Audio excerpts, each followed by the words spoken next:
I'm Sydney Tetra, the CEO of Brandless, and I'm here with Susan Peterson, founder of Freshly Picked, and one of my longtime friends. We just wanted to have a conversation about what's happening with consumer here in Silicon Slopes. So what year did you found Freshly Picked? 2009. 2009. So you've been in this consumer space a long time. How has it changed from when you founded the company to today? Oh my gosh, so much, really. Initially, I feel like there was not a lot of consumer here in Utah. It's been a tech company or construction company state for a long time. And I feel like in the last little bit, I've with the help of like social media and moms actually getting behind it, there's been a lot more consumer here in Utah. And it's really amazing. When we used to hire, we'd have to pull in from out of state. And now there's like a huge employee market and there's lots of resources for us here. Yeah, it's pretty, you watched this last decade, almost 15 years now. I mean, I remember having early conversations around how does fundraising look for a consumer company? And that's also changed a fair amount over the last 10 years. True. I mean, I raised from outside the state because there was it was not available for me when I was raising. It was very small. And now with Maloof and with Brandless and with a couple other players, Traeger and their family office, there's a lot more funding here for people, and it's smart money. It's really smart money. You've got people who've lived that experience who are coming back to give the money into this. You have like a deep knowledge of the space in the money. And so you have just this plethora of people who have been there, know what they're doing, and can help you see the roadmap. Yeah, actually, that's a great insight, because I think one of the most important things that we can do is build communities. And part of it is that it changes the landscape for investors, for the ability to have intelligence around a community and to help each other. And I think you're right. What's happened in the consumer space, and I think we're really at the tipping point in the last couple of years, is there is capital available in the state and from out of the state that's now coming to the state. And that, for me, is also one of the defining moments of like, you really do have an ecosystem. Yeah. And now if you do the right things as a community, it accelerates the opportunity for all the people who come next. Yeah, exactly. So when you mentioned something interesting, which I think we should talk about, which is all of these parts of the community that are making consumer also work. Part of it is this demographic that is a large part of consumer. I mean, 80% of purchases happen by women. And we also have a fairly large like influencer-based content creators, but also women who are in those stages where consumer companies are trying to build. Like, what's your reflection on that? That's an interesting element that I don't think all ecosystems have. Yeah, I mean, Utah, I had been talking to my friend who works at TikTok not too long ago, and he's like, hey, do you need help with finding influencers? And I was like, no, I live in Utah. And he's like, oh, you're right. I don't know why there's so many influencers here and content creators. I think because there is so many, then there are so many. Sure. It's just like one of those things. But we, as you're building out a brand, and influencer marketing has become right up there with ads. It's something that you consider right away when you're looking at traffic, when you're looking at ways to get out the word, when you're looking at organic marketing. And so to have a community here where you can build relationships around the influencers and the brands in a really unique and cool way. And it doesn't have to be like a huge brand activation or a huge product launch kit or anything like that. It can simply just be like hey, let me take you to lunch, or let me take you to breakfast. It's helped Freshly Picked grow immensely. Like we've always worked with influencers. We'll always work with influencers. And I think if you're starting a brand, first thing I would do is like figure out how you can carve out some time, some money, and some resources to put behind influencers. Yeah, it's interesting because like you, I think of influencer becoming almost its own channel. Like you think about direct to consumer, all the paid stuff. Think about Amazon, you think about retail, but influencer kind of acts a little different. It needs different tactics and it elevates. And it's interesting that our ecosystem is so strong in building that channel. It's pretty unique that you can build consumer brands and have the same channel influence inside of the same environment. Yeah, it's incredible. It feels like they're growing at the same rate though. Yeah. Oh yeah, that's an interesting reflection. And that's probably an interesting challenge for us too. Like, how do we continue to to really strengthen both of those communities? Yeah, both with brand. I think good branding, good brands, it's empathy for your consumer at the end of the day. And I think influencing is kind of lived off the same tenets. Like, you need to have empathy for the people that are following you. You need to have a point of view and a voice there. And so it makes a lot of sense to me how they're kind of coming up together. And you see now influencers going off and starting their own brands and having wild success. I mean, look at Emily from IVL. She was able to take her community and turn it into this wonderful brand.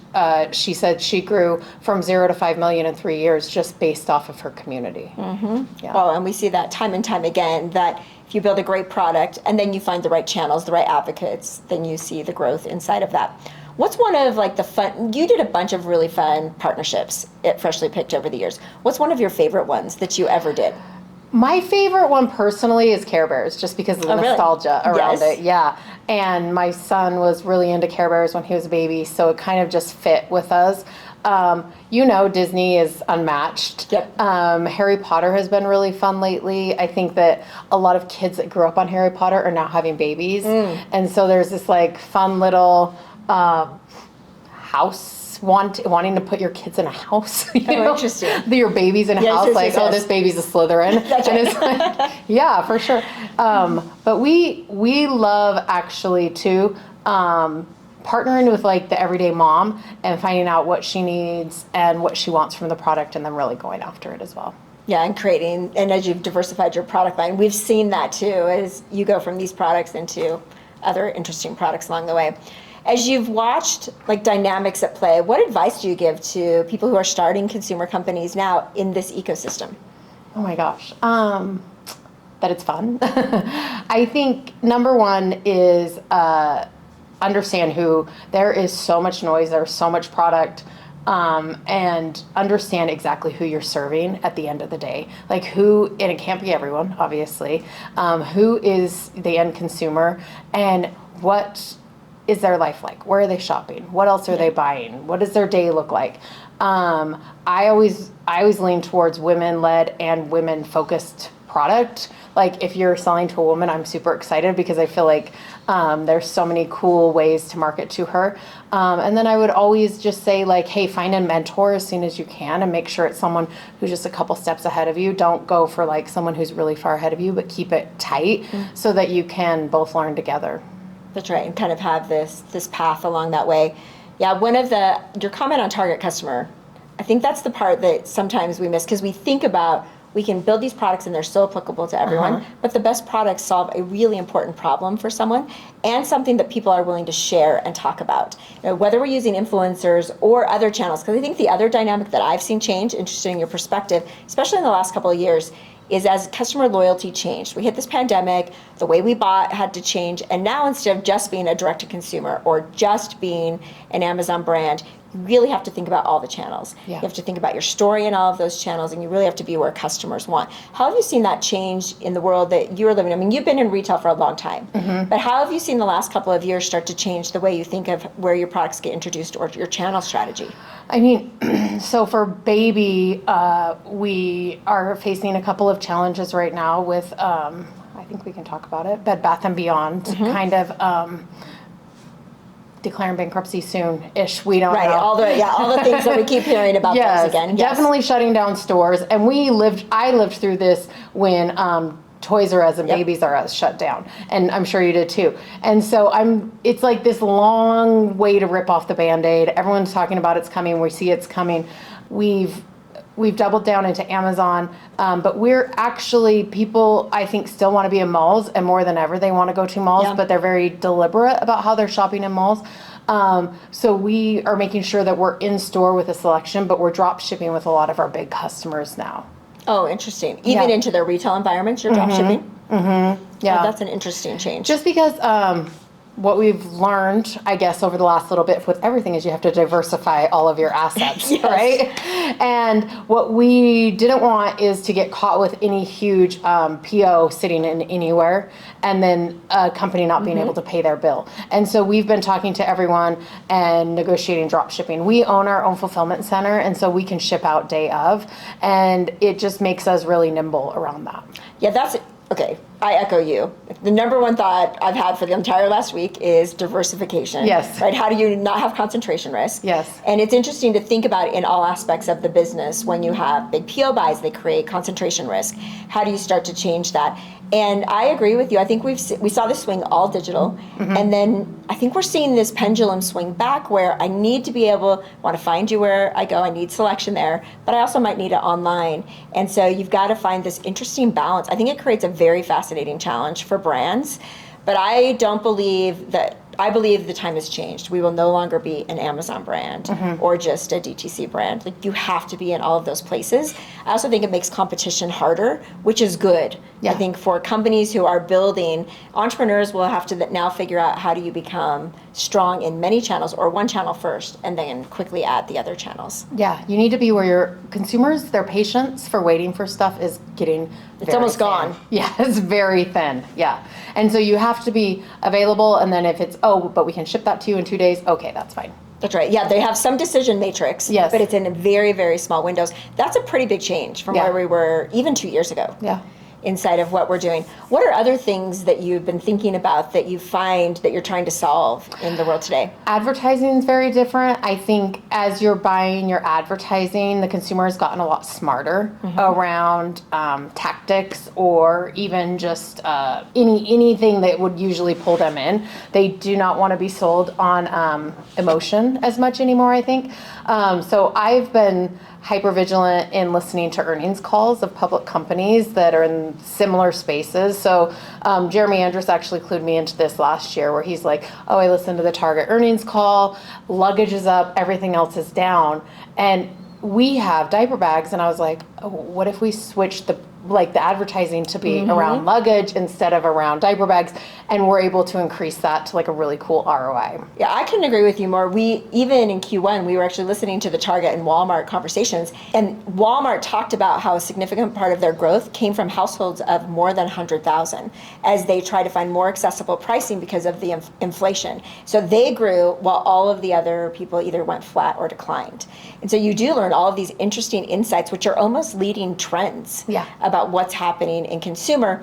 And for me, one of the reasons that I'm so intentional about how do we build a community, how do we bring together people like you who have been thinking about this, is because if we share ideas, we become better faster. Yeah. And then we're able to pivot faster or solve bigger problems. I mean, we see the communities that are strong do this time and time again. Yeah. And I think we have this unique opportunity in consumer to bring together so many great people so that we strengthen and become stronger. I love that. Yeah, totally. So, one of the things that we're doing too is investing some of those resources in the Consumer Summit, because we think that it's so important to bring us all together for those conversations. I mean, you've been an early leader in this space. You do lots of community work. What have you seen as the importance in bringing community together, especially around consumer? I fielded so many calls last year, as I'm sure you did too, where my one friend who's in the hair industry, my other friend who's in the supplement industry are like, I'm flat in Q3. And it's like, that's great. You're not down, you're flat. Everyone else is down. And so to have like people who are in the same space as you telling you that they're experiencing the same problems, it helps you feel less alone, and it makes you feel like, okay, wait, maybe I do know what I'm doing, because the truth is no one knows what they're doing. And we're all trying to figure it out. As a new landscape comes out, as consumer buying changes faster than it's ever changed in the past, as new sales channels are coming out, ChatGPT. I mean, there's so much happening right now. And to be able to be nimble around that, you really need to have a couple minds that are brought together. That's right. And so that's why I love the Consumer Summit, and that's why I love to go to it and just talk to people there and see everyone. It's really fun. You learn so much, even in short conversations where someone's like, I've been trying to solve this problem and this is what we found or we didn't find along the way. I think the more of that we can do, the more we share. You pick up a tip from Jeremy Andrus. Yeah. If someone else says something and you're like, oh yeah, I should totally add that to my list. I should go check that out. I should listen to that conversation, because it's so fluid. It's so dynamic. I mean, the world is changing. It's almost every quarter. I feel like there's some new element, or even month or week, that we're forced to solve. And those conversations, I think, are really critical. So I love the opportunity to bring the community together too. I love it. So you should join Susan and I at the Consumer Summit, which is on May 24th at the Hell Center Theater, where all of the industry experts and companies and people who are driving innovation and are really critical to this ecosystem are coming together to really help us accelerate this as an economic engine and continue its strength in Silicon Slopes and in the state of Utah.